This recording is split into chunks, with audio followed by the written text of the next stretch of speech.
시청자 여러분 안녕하십니까, 박정호입니다. 더불어민주당 새 지도부 선출을 위한 전당대회 레이스가 지금 반환점을 돌아서 계속해서 뜨거워진 열기에 계속해서 많은 분들이 관심을 가지고 계십니다. 오늘은 저희가 최고위원에 출마한 김민석 의원을 모시고 말씀을 들어보도록 하겠습니다. 지금 나와 계십니다. 안녕하십니까? 안녕하세요. 아유, 바쁘십니다. 예.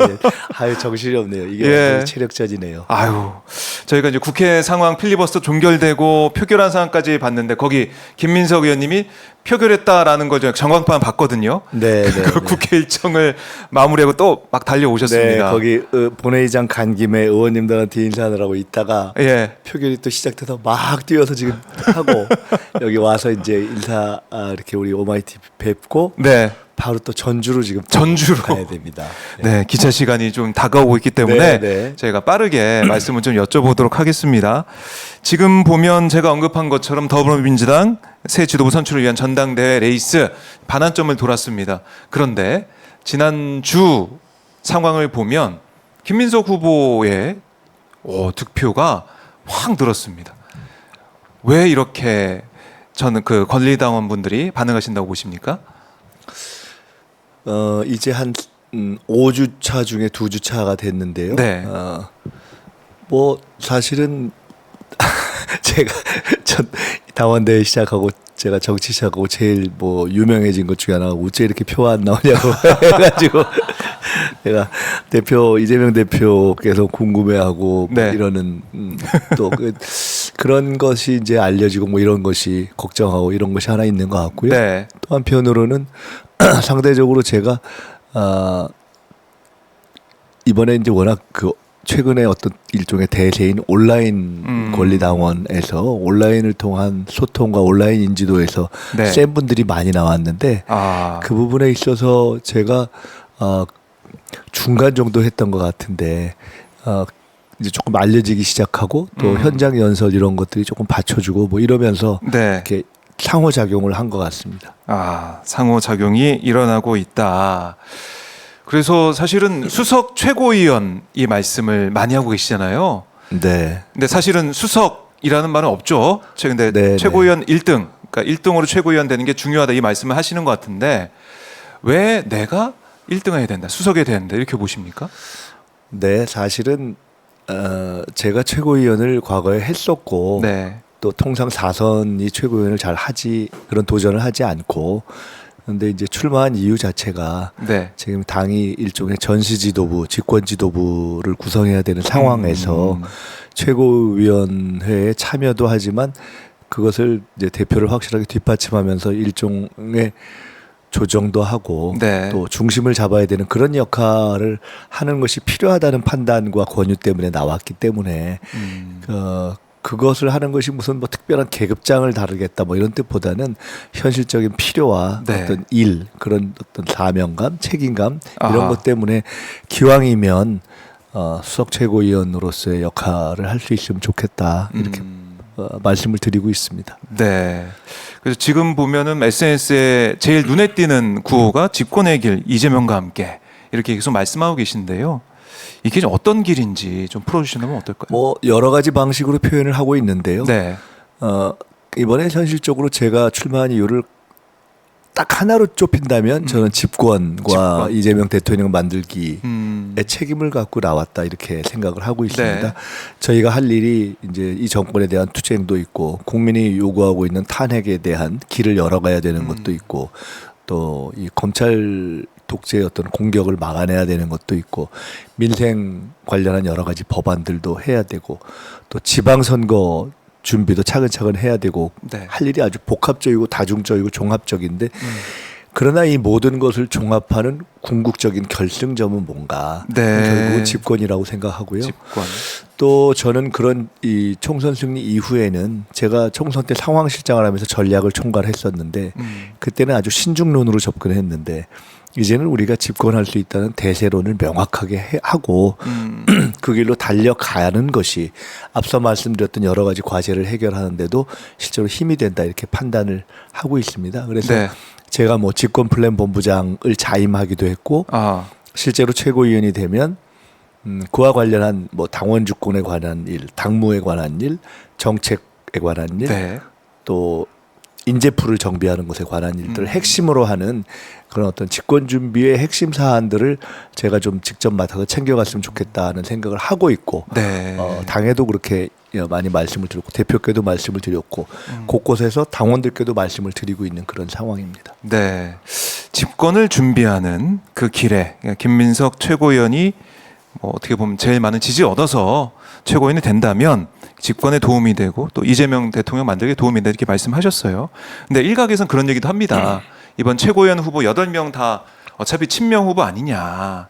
누가 최고위원 되든 간에 똑같은 거 아니냐. 이런 얘기. 뭐 일부 언론에서도 네, 친명 우선 일색이다 이런 얘기도 하고. 첫째는 지난 총선 이전의 당과 지금의 당은 많이 변해 있고 그러니까 일각에서는 뭐 일극하다 이렇게 표현하는데 네. 그건 조금 시대의 흐름을 잘못 본다고 생각이 들고요.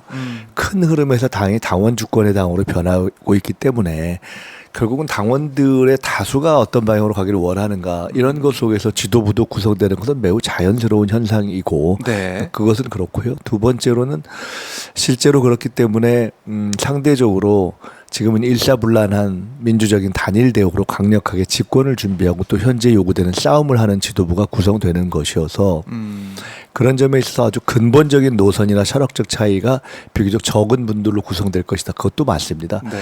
그리고 실제 현재 선거 과정에서 대략 한 5위, 6위권까지 그래도 좀 근접하는 분들이 이렇게 추려져 가고 있는 상태이고요. 네. 다만 이제 그 중에서 또 당이라는 현실적 필요에서는 대표가 있고 또 최고위원 5, 그 안에는 무슨 권한이라든가 이런 차이는 전혀 없습니다. 다만 당과 당원과 국민들이 보시기에 또 대표가 일을 하는 데 있어서 안정적으로 그 일을 일종의 뭐 조타소랄까 참모장 역할을 할 수 있는 그런 또 최고위원 중의 역할은 필요한 것이죠. 그 네. 아까 말씀드린 수석 최고위원이라는 것도 무슨 특별한 당원 당규에 그렇죠. 적해져 있는 그런 것은 물론 표현이 있기는 합니다만은 네. 그것이 뭐 시간을 뭐 5분 더 하고 뭐 이런 것도 아니고 30초 더 하고 이런 것도 아닙니다. 예.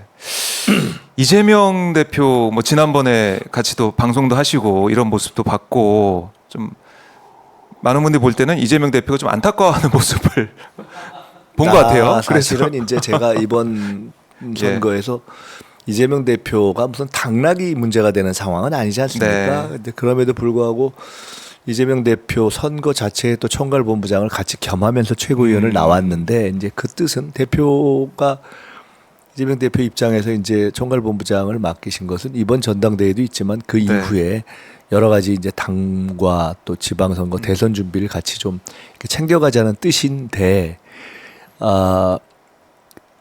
처음에 이제 사실은 또 그랬기 때문에 이번에 대표의 출마 연설문 준비라든가 이런 저런 소소한 것들을 같이 좀 챙겨왔고요. 근데 이제 막상 또 그러다 보니까 제가 상대적으로 네. 제 최고위원 선거 준비를 좀 집중하지 못한 것은 또 사실이기도 합니다. 그러니까 아마 대표께서 생각하실 때는 혹시 그런 등등 때문에 네. 초반에 영향을 미쳐서 조금 혹시 표가 안 나오고 제가 좀 부진하게 되면 어떡하나 하는 마음의 부담, 걱정 이런 게 그냥 자연스럽게 표현된 것 같은데 네. 저는 한편 좀 창피하기도 했고 근데 뭐 그게 또 굉장히 많이 알려지셨더군요. 네. 그래서 이제 첫 주와는 다르게 이제 부산 부울경과 충청 지역에서는 1등을 하셨어요. 그렇죠? 네, 뭐 누적에서는 아직 뭐 전체 1등은 아니지만 네. 상승세를 타고 있다 이런 분석을 좀 많이 이제 하고 있던데. 2주차에는 이제 5군데를 1주차에는 4군데를 돌았고 네. 5군데를 돌아 5군데에서 다행히 감사하게 다 1등을 했고요. 이제 그런 이제 어떤 지원적 영향도 있고 또 한편으로는 1주차에 했던 연설이 사실은 현장 연설을 하기 전에 투표를 하기 때문에 투표에 반영되지 않는데 네. 1주차에 했던 연설이 그 주에 이제 퍼지고 하면서 퍼지고. 이제 당원들께서 저 사람이 어떤 내용과 어떤 방향을 가지고 있구나 하는 것이 좀 알려지고 네. 비교적 제가 현장 연설들을 쭉 하면서 그 내용들이 비교적 조금 이렇게 생각이 정돈이 돼 있고 네. 괜찮더라 하는 평도 좀 확산이 된 것도 일조하고 있는 것 같기는 하다 이렇게 생각합니다. 네. 그래서 지금 보면은 이번 이제 지도부 선출에 있어서 당원들의 평가 지점 뭐 크게 두 가지인 것 같아요. 하나는 선명성. 네, 잘 특히- 싸우느냐와 네. 그다음에 이제 당의 일을 하는 데 있어서 맞습니다. 어떤 전략적인 필요성이 어떠한가 그- 두 그게 두 가지를 가지. 보시는 거죠. 네. 둘 다 또 매우 중요하고 타당한 기준이죠. 그 두 가지 어떻습니까? 두 가지 중에 어떤 부분에 좀 장점이 있다, 강점이 있다 보십니까? 저는 상대적으로 제가 뭐 평상시에 말을 아주 강하게 하는 사람은 평상시에 아닌데 지금까지 쭉 이렇게 지켜보시면 아주 꼭꼭 필요한 뭐 어떤 사안이나 이슈나 전투가 있을 때 네. 꼭 필요한 공격수로서의 역할을 굉장히 강하게 해온 사람이고 또 방향을 제시해온 사람이고 또 큰 선거를 많이 치러본 사람이고 네. 또 그거를 실수를 별로 안 해왔고 그리고 이제 훌륭한 우리 후보들이 나오셨는데 이게 이제 우리 당이 거대한 당이 돼서 개인전이 아니라 단체전을 이끌어가야 되는 것이어서 공격력과 어떤 당의 전략적인 역할 이 두 가지를 다 종합적으로 할 수 있는 일종의 종합 전력이라는 점에서 제가 뭐 강점이 있는 거 아닌가 이렇게 생각합니다. 네. 그래서 그런 평가를 받으면서 이제 반등하고 있고 상승세를 보이고 있다 이렇게 자체 평가를 하시는데 이번 주가 제일 뭐 중요해 보여요. 제가 볼 때는 네, 어떤 이제 수준입니다. 이 40, 그러니까 주차로는 두 주차리가 40%가 네. 돼가고 또 우리 당의 또 기반이기도 한 호남에서. 호남 또 표도 많고 네. 그리고 나면 이제 수도권으로 와서 수도권이 가장 크긴 하지만은 호남에서의 이제 승부가 뭐 아주 중요한 분수령이 되겠죠. 그래서 어떤 메시지를 또 어떤 부분을 강조하실 예정인가요? 결론부터 말씀드리면 저는 김대중과 이재명을 잇는 다리가 되겠다는 생각을 하고 있습니다. 저는 김대중 대통령에게서 정치를 시작했고 네. 젊은 시절에 김대중 대통령이 현직 대통령이실 때 총재비서실장을 하면서 굉장히 많은 당무를 선거를 실제로 처리해 왔고 그렇습니다. 네. 근데 국가적으로나 개인적으로 DJ가 겪었고 마주했던 정치적인 시간과 이재명 대표가 마주하고 있는 정치적인 시간 그리고 각각의 개인사가 매우 유사하다는 생각을 저는 진심으로 하고 있고 이재명 대표에게도 그런 말씀을 많이 했습니다. 네. DJ가 극복하고 나라를 살렸듯이 이재명 대표도 본인의 어려움을 극복하고 나라를 살릴 그런 숙명 앞에 있는 것이 아닌가. 네. 그래서 그 부분에 대한 깊은 성찰과 숙고가 저는 많이 권해드리고 네. 제가 그거를 거둘 수 있는 대목이 있다고 생각합니다. 어제도 둘이 또 그런 얘기를 좀 나눴었는데요. 그런 점에서 아주 어렵지만 어려웠던 IMF 상황을 극복하고 평화, 문화, IT의 세 길을 급속히 열었잖아요. DJ가 재도약의 예. 길을. 지금 저는 또 그 가능성이 높다고 봅니다. 나라가 정치, 경제, 사회적으로 IMF 상황 같은 아주 추락 상황이지만 예. 그걸 극복해내고 그 과정에는 이재명 대표 개인의 어떤 어려움과 탄압 상황의 극복이 필요한데 본인이 최근에 지난 대선 때라든가 그 전에 비해서 굉장히 많이 준비되어 있기 때문에 저는 실제로 두 번째로 준비된 대통령이라는 느낌을 많이 가지고 있고 그런 후보라는 생각을 가지고 있고 제가 DJ는 정말 이렇게 DJ 대선을 할 때 바로 옆자리에 앉아서 제가 초선 시절에 같이 선거를 치렀는데요. 한 달 동안 대선을 다니면서 네. 이번에는 조금 더 이제 성숙해서 동년배 정치인으로서 우리 이재명 대표를 또 다른 각도에서 그렇게 대통령 만드는 일, 또 우리 당의 집권을 이루는 일에 역할을 할 수 있게 된 것을 저 개인으로서도 제 정치의 전반과 후반에 또 하나의 일종의 사명으로 생각하고 있습니다. 말씀 들어보니까 김민석 우리 후보의 정치 시작 그 지점 그쯤과 지금 정치 현실과 상황 호남 맞다. 예, 호남의 민주당원이나 우리 뭐 광주 전남북의 시도민들께서는 네. 제가 일종의 김대중의 정치적인 어떤 그 계통을 잇고 있다는 것을 기억하고 아시는 분들이 비교적 많습니다. 지금 이제 저는 뭐 특정한 계파에 속해 본 적은 없지만 네. 흔히 과거에 동교동이라고 하는 지금 뭐 권노가 고문부터 시작해서 뭐 네. 문희상 고문 등등등등의 분들이 다 오늘 아침에 박지원 대표도 이렇게 말씀하시는데 그래도 그 김대중 대통령의 정신을 이어갈 그 뿌리에서 이렇게 이어져온 중에는 이제 현실 정치권에 남아 있는 연배 제 연배의 사람도 이제 거의 없고 또 그거를 이어갈 소임이 있다는 말씀과 격려를 해주고 계십니다. 어. 그것도 저 스스로도 그런 소임을 가지고 있고 지금 이 오마이티브가 있는 이 여의도 국회 바로 앞에 김대중 거리를 예. 제가 이렇게 지정을 한 것도 제가 사실은 노력을 해서 했습니다. 예. 그렇군요. 네. 그래서 저는 김대중 정신, 김대중 정치를 현실에 네. 맞게 아주 젊은 정치인들에게 이렇게 이어가게 하고 싶다는 생각을 가지고 있고 나름의 노력을 하고 있는데 우선 그 시작 중에 하나가 네. 김대중과 이재명을 잇는 일종의 다리 역할을 충실하게 하는 것이 저의 이번 대선에서의 소임이다 이렇게 생각하고 있습니다. 그 네. 말씀을 호남에 가서 드리려고 합니다. 자, 오마이TV도 이번 이제 광주 현장에 가서 그쪽 당원들 또 이제 후보들을 만나서 말씀을 들어볼 텐데요. 이번 주 호남, 그러니까 전북, 광주, 전남 이 또 합동연설회 이후에 경선결과 어떻게 나올지 주목을 해보고 일단은 이제 새로운 지도부에 들어가게 되시면 한동훈 국민의힘 대표 체제와 맞서게 됩니다. 이제 한동훈 대표 지도부, 한동훈 대표 계속 얘기하던 게 민생, 또 국민 눈높이 이런 얘기를 하고 있는데 어떻게 좀 경쟁하고 또 어떻게 또 대화하고 협력할지 어떻게 정치의 보십니까? 전략이라는 게 따로 있겠습니까? 음. 원칙과 상식을 가지고 따박따박 뚜벅뚜벅 하는 것이죠. 네. 우리는 지금까지 그래왔듯이 민생이라는 입장에서 저희들이 적극적으로 의제를 제기하고 또 하자 이렇게 할 것이고 지금까지 진전이 여러 가지가 잘 안 되는 것은 사실은 저게 여당 맞아 할 정도로 정부의 여당이 뭘 통과하고 뭘 하려고를 안 했기 때문에 문제인데 네. 뭔가를 하려고 하면 그러면 예를 들어 지난번 연금 문제 같은 경우도 하려고만 한다면 앉아서 절충할 수 있는 것인데 하려고 하지 않기 때문에 네. 참 황당한 상황인 건데요. 그런 점에서는 얼마든지 윤 대통령이든 한동훈 대표든 저희가 여러 가지 일을 함께 해갈 수 있는 거고요. 그리고 잘못하고 있는 것에 대해서는 또 엄하게 저희들이 계속 네.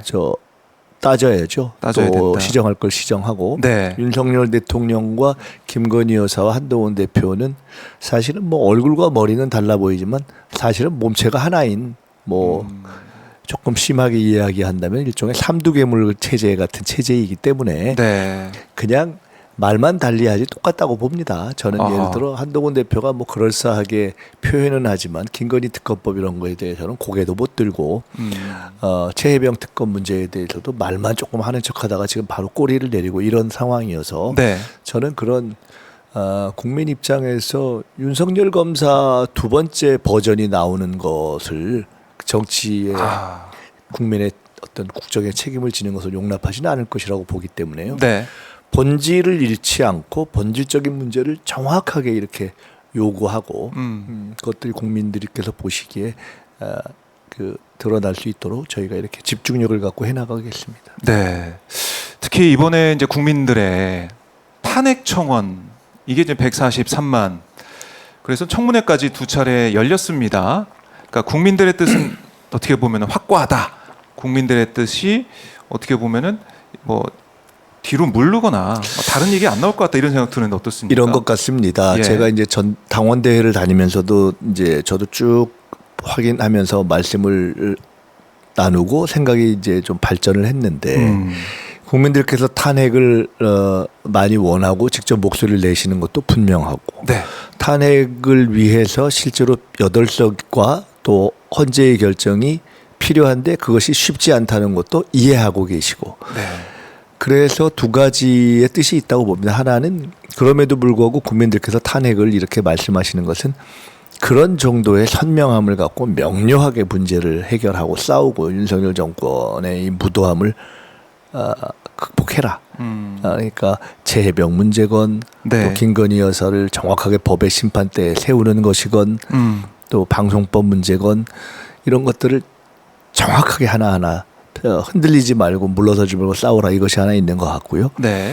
그 과정에서 실제로 지금 제기되고 있는 탄핵 문제는 말씀드렸듯이 실제 8석의 이탈과 그리고 실제 헌재의 결정이 필요하기 때문에 네. 거기에는 상대의 분열과 헌재 상대적으로 보수성이 있다는 걸 우리가 알고 있기 때문에 그것을 압박할 수 있는 국민적인 강한 압박이 필요한 거 아니겠습니까? 이것에는 그것을 가기 위한 여러 가지의 필요한 업적과 네. 또 징검다리와 음흠. 또 지혜와 이런 것들이 다 필요하지 않겠습니까? 네. 국민들께서 요구하고 계신 탄핵 목소리의 어떤 본령 음흠. 이것을 충분히 이해하면서 또 그것으로 가는 데 있어서의 여러 가지 어려움 이런 것들을 지혜롭게 또 풀어가면서 그렇게 대처하겠습니다. 네. 알겠습니다. 국민들의 목소리를 어떻게 받아 안을지 지켜봐야 될 것 같고 다시 당내 얘기로 들어오게 보면 뭐 김동완 후보도 얘기를 했지만은 민주당이 막 다양성 얘기를 계속 하시는 것 같아요. 그리고 뭐 강성 지지층 말씀 비판도 하고 있던데 현장에서는 어떻게 들으셨습니까? 우리가 이제 결국 정치가 시대 정신인데요. 김대중 대통령 때는 저희가 그 시대에는 존경하고 지지하고 따랐죠. 노무현 시대에는 저희가 사랑하고 또 참여하고 네. 또 노 대통령께서 어렵게 됐을 때 애통해했고, 근데 지금 이재명 대표 시대에는 일종의 당원들이 주인이 됐고 주권자가 됐고 평등하게 교감을 하고, 네. 그러니까 달라진 것이죠. 그러니까 그냥 단순한 지지 지원자에서 주권자로 변했고, 네. 이것을 우리가 흔히 당원 주권 시대라고 표현하지 않습니까? 이 과정에서 어떤 현재의 대표에게 보이는 압도적 지지라는 것은 한편으로는 윤석열 정권에 대한 명확한 전선을 반영하는 것이고, 또 한편으로는 사실상의 대통령 후보로서 이재명 대표에 대한 지지와 응원과 성원 뭐 이런 것들이 반영되는 것이어서, 네. 그걸 그 다수를 누가 속여서 되는 것도 아니고 뭐 강제로 되는 것도 아니고 공작의 산물도 아니지 않습니까? 네. 그러니까 그런 것을 놓고 옛날 방식으로 이해하는 것은 사실은 더 큰 어떤 바다의 흐름을 저는 이해하지 못하는 대목이다 이렇게 생각을 합니다. 네. 그래서 저희는 일종의 지금 현재 강력한 민주적 단일 대오로 형성되고 있는 것이고요. 다만 더 가야 될 과제가 있죠. 그러니까 당원만 강하면 되냐 이런 제기가 있지 않습니까? 네, 맞죠.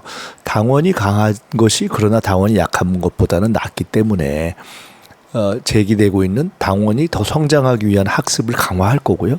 당원의 책임도 강화해 갈 것이고, 네. 또 국민과의 교감과 일치도를 높여야 되지 않습니까? 근데 당원도 국민입니다.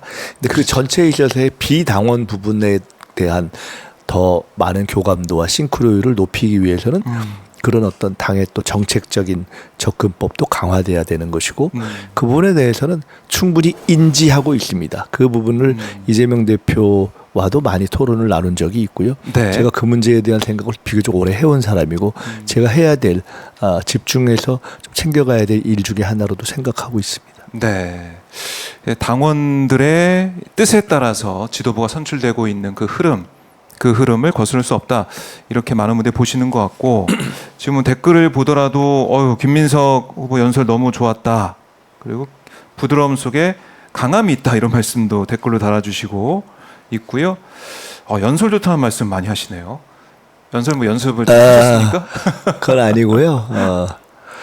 이게 이제 이런 것 같더라고요. 네. 이게 하루에 3개 뭐 2개씩 연일 하니까 맞아요. 4-5개를 하니까 이게 이제 그냥 똑같은 얘기를 할 수도 없고 정말 쉽지 않은 거더라고요. 한 2시간 간격으로 이걸 바꿔가니까. 맞아요. 근데 비교적 같은 메시지지만은 조금 달리 접근하고 또 그때그때 느낀 것들을 표현하고 또 지금은 이런 이야기를 더 해야 될 때다라고 생각해서 그거를 말씀드리려고 노력을 했는데, 네.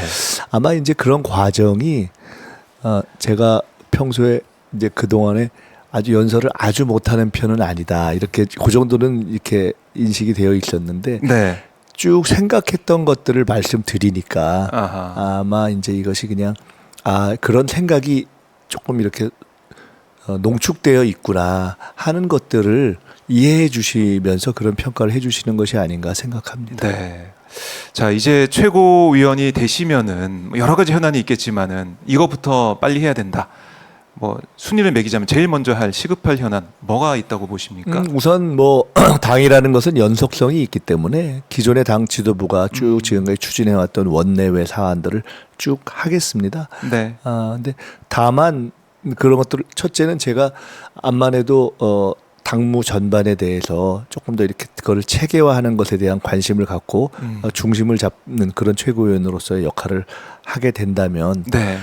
최대한 빠른 시간에 저는 1년 내에 집권 준비를 다 마치겠다는 생각을 하고 있습니다. 그런 말씀을 드리고 있고 그렇게 하기 위해서 당연히 로마 군단처럼 강해지기 위해서 달려가야 되는데 그렇게 달려가게 하는 제가 우리 당에서 큰 선거 총괄본부장을 제일 많이 해본 사람인데 네. 이제 이번 전당대회가 끝나면 저희는 사실상 지방선거, 대선, 집권 다 시작입니다. 네. 바로 그것이 시작됐다는 생각으로 1년 내에 그 모든 것이 완전 준비를 딱 마치고 정렬될 수 있도록 하는 것들을 쭉 시간표를 맞춰서 한번 올인해서 챙겨보겠습니다. 네, 알겠습니다. 집권 준비에 박차를 가하겠다라고 말씀하셨는데, 자, 오늘 사실 김민석 우리 후보님 말씀을 좀 더 자세히, 더 다양하게, 또 집중적으로 듣고 싶은데 시간이 지금 참 이건 제가 이제 기차를 타고 이 기차를 놓치면 지금 좀 밖에 어떤지 모르겠는데 비가 오는지 모르겠는데 이 예. 기차를 놓치면은 많은 분들을 낭패 보게 하기 때문에 지금 이제 그러게요. 그래서 가면 보내드려야 될 것 같고 참 국회 상황도 바쁘고 또 지역 일정도 있기 때문에 좀 아쉽지만 보내드려야 될 것 같습니다. 다음에 또 말씀 들어보는 다음에 것도 또 여유 하고요. 있을 때 불러주시면 자주 나오겠습니다. 네. 예. 그래도 가시기 전에 저희 시청자분들께 못다한 말씀 한 말씀 듣고 마무리하겠습니다. 네, 특별히 호남을 이제 앞두고 있는데요. 제가 사실은 출마를 앞두고 고민이 굉장히 많았습니다. 주저도 했고 고전할 거라고 생각도 했고 그렇지만은 그냥 책임감을 가지고 나왔는데요. 첫 주에 상당히 이제 그러니까 다른 분들이 생각하시는 것보다 조금 어렵다. 네. 중간 정도의 결과를 받아들고 저는 사실은 잘 나왔다고 생각을 했습니다. 그러니까 출마하기 잘했다. 아하. 이게 이렇게 당원의 바다에 당원과 국민을 믿고 뛰어들길 잘했다. 이 속에서 완전히 새로운 것들을 배우고 또 저의 초심을 다시 다지고 그렇게 돼서 너무 감사하다는 생각을 했습니다. 저는 일로 승부하고 성과를 내온 사람입니다. 도와주십시오. 우리 당과 당원들과 국민 여러분께 도와주시면 제가 제 있는 모든 경험과 역량을 정말 올인해서 이 정권을 교체하고 집권하는 것으로 보답드리겠습니다. 네, 알겠습니다. 후보님 말씀 잘 들었고요. 다음에 또 모시겠습니다. 네, 감사합니다. 고맙습니다. 예.